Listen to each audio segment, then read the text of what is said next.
Today I'm going to talk about Blackbox test design combined with property-based testing in 10 minutes. So this will be a roller coaster presentation. Fasten your seatbelts.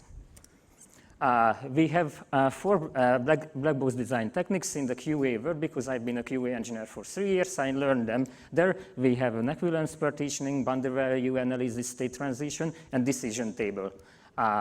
Basically, today I'm going to talk about the decision table because the first three can be expressed in terms of the decision table. So we can kind of leave it out. And what is the decision table?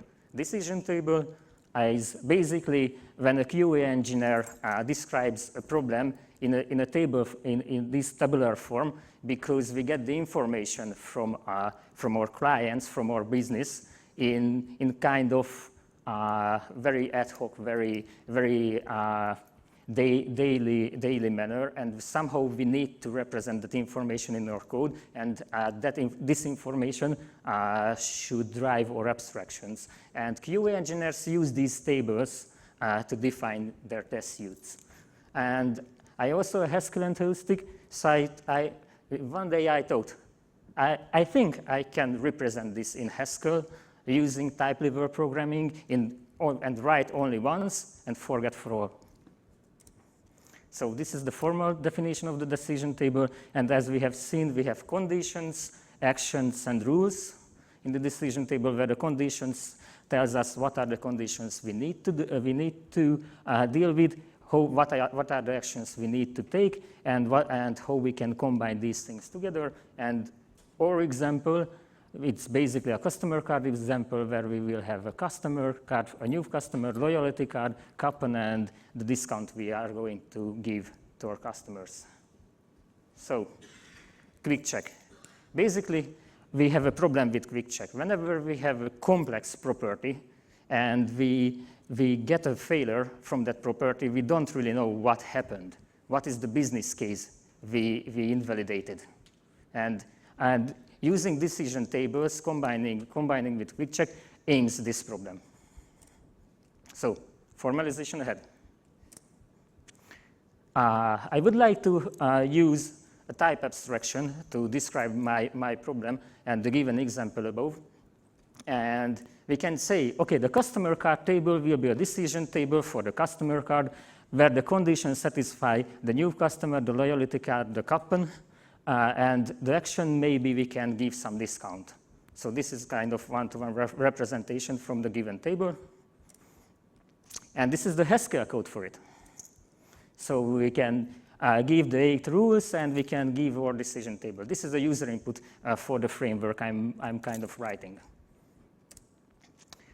Note, under the hood, this is for the slides, which actually I wrote, and the user do not have to provide. This is a recipe how you can write such kind of framework. So what we need first, it's ramp up. We need an identity functor and the constant functor. Everybody probably knows this. Next one, functional programming is about lists and functions, lists.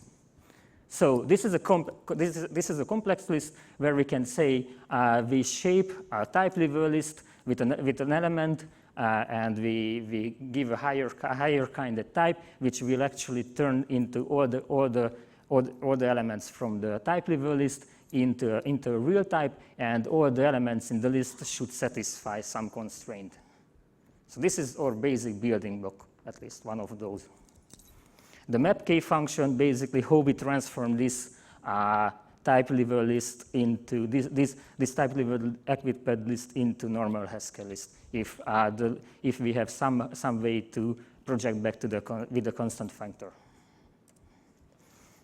So if we have such kind of list, we can describe what the rule is, and the rule is nothing more than just the list of conditions and the list of actions. And the rest is kind of straightforward. And also, we use a type variable for a rule where we match the table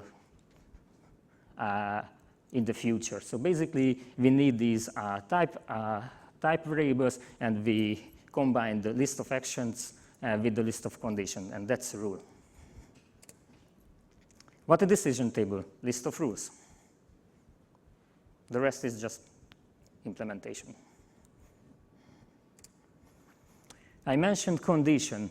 So condition and actions in my approach is basically when we label the information for the quick check. And I use these two type classes to say I have a label for conditions and I'm projecting type level information kind of back to value level, and I can modify that value level information.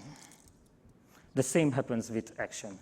I did this separately on purpose. I like to give purposes and reasons for my types.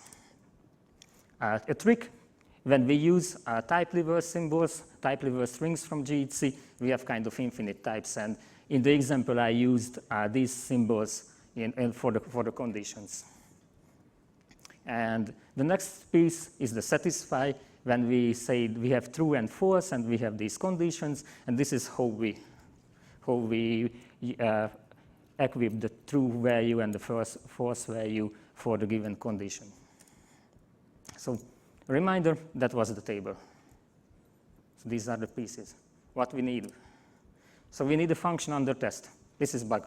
This is buggers, definitely. But we are going to test this function. And so functional programming is about also functions. We need to represent this, and we need to use a GEDT here. And I use this fun, basically wrapping a function with the witnesses for the parameters of the function and the results.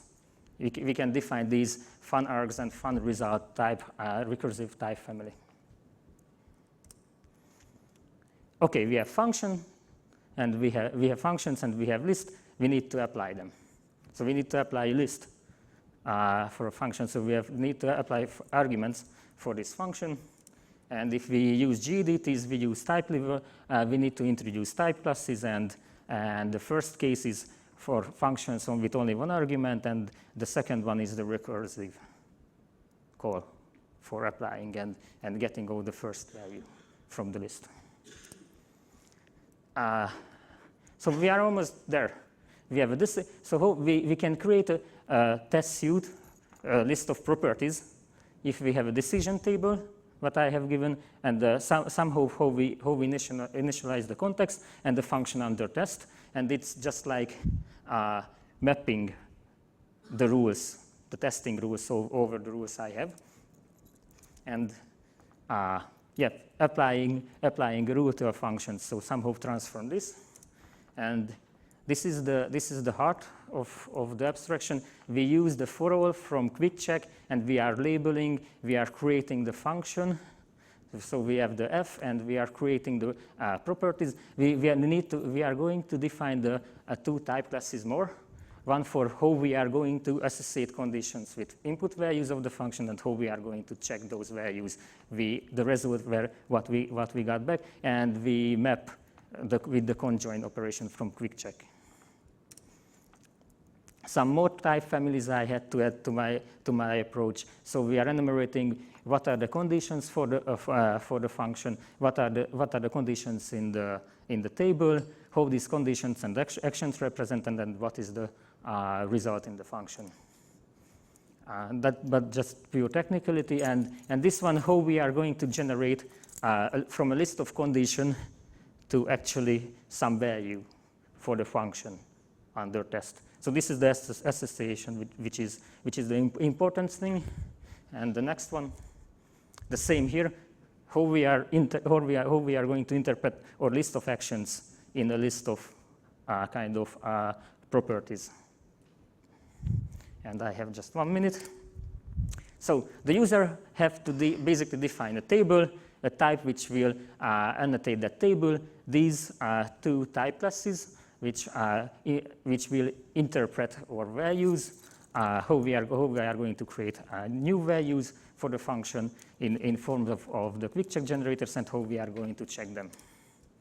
Some technicality, and this is the use case. So basically, I believe in small APIs, and this is a very small API. So this is how we are going to create our test suite from the table. So we can call the test table for the customer table, some initial DB, and we are going to test the discount function. And thank you very much.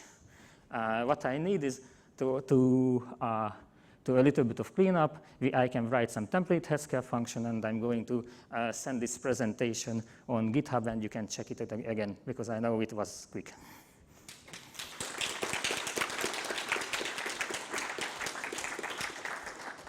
Thank you very much. Time for one question.